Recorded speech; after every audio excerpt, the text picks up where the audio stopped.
5 Minuten Tipps mit Stampin' Up Produkten. Heute die Klebebögen. Und ich zeige dir, wie du daraus Aufkleber stanzen kannst. Ich habe hier diese Klebebögen einmal zum Zeigen. Die sind im Paket mit 12 Blatt. Findest du im Stampin' Up Katalog. Vorbereitet habe ich schon mal, da ich das hier schon ausprobiert habe und meine kleinen Elemente von den Hippos, die habe ich aktuell auf dem Arbeitstisch, auf meine Karten geklebt habe. Macht sich natürlich viel einfacher, wenn man nicht auf die kleine Brille hier den Klebstoff auftragen muss, sondern einfach am Ende eine Folie abzieht. Und dafür nehmen wir heute mal, passend zur Fashion Week, haben wir eine Fashion Week, weiß ich nicht, eine silberne Folie, gibt es auch im Katalog in unterschiedlichen Tönen. Und ich setze meine Klebefolie da mal locker drauf.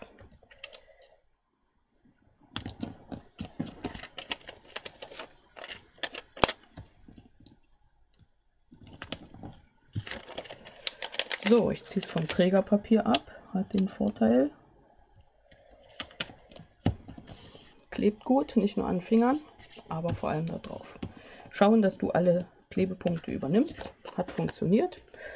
Und dann drehe ich es rum und du siehst, das hier ist die Schutzfolie, die ich dann nachher abziehen kann von meinen Aufklebern. Also lege ich das hier drauf, nehme jetzt mal ein kleines Schirmchen, eine Brille und das hier, ja, das ist die Schiffsschraube.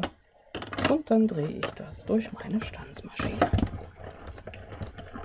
Einmal hin und zurück, bei der Folie ruhig etwas öfter durchleiern. Und schon ist das fertig. Oh, hier liegt ein Hippo rum. Ja, es hat schon eine graue Nase. Wird übrigens koloriert mit den Wassertankpinseln. So, das Schirmchen raus.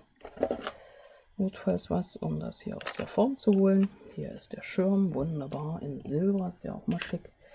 Die Schiffsschraube und die Brille. Ja, und das sind jetzt meine kleinen Aufkleber. Die Brille hier rausdrücken. Genau. Und ich habe zwar an den meisten Karten schon, das lege ich dahin, kann ich ja weiter verwenden für alle möglichen anderen Sachen. Du kannst auch Buchstaben, wenn du denn hast, oder kleine filigrane Stanzteile wunderbar mit den Klebebögen gestalten. Und ich sammle mir dann immer das, was ich fertig aufgezogen habe, an einer Stelle, und im Ernstfall kann ich da immer greifen. Man will es ja so sparsam wie möglich haben. Hier habe ich schon geklebt und jetzt nehme ich hier mein zweites Motiv. Da setzen wir mal die Schiffsschraube dran und dann ganz einfach geht das ab. Es sind ja an einigen Stellen auf der Rückseite, siehst du das, die Teilung, da geht es natürlich noch besser ab. Aber es geht auch so, dass du einfach mit irgendwas Spitzem drunter gehst. Und dann kannst du das abgiegeln. So, jetzt setzen wir hier hinten die Schiffsschraube drauf. Der Hippo kommt schon mal gut. Jetzt hat er das Problem, er hat keine Hand frei. Das macht nichts. Also kriegt er den Regenschirm nicht. Aber innen rein kommt da hier noch eine Konstruktion. Und da werden wir dann den Regenschirm innen reinsetzen. Und jetzt kriegt er die Brille auf. Und bei der Brille habe ich mir überlegt, wenn man das geschickt macht, ich die so hinsetze, dann kann ich wie hier Sonnenbrille draus machen, indem ich einfach die Gläser dann noch dunkel male. Ja, aber das wäre ja dann wieder ein anderer Tipp. Das so, und was haben wir hier noch? Innen rein, siehst schon, wird eine Pop-Up-Karte, gibt es eine Mechanik. Kann ich schon mal diese Blumen hier kleben, um dir zu zeigen, wie einfach das ist. Einfach Klebefolie ab, mit einem ruhigen Händchen natürlich, und die Blumen ab auf die Karte.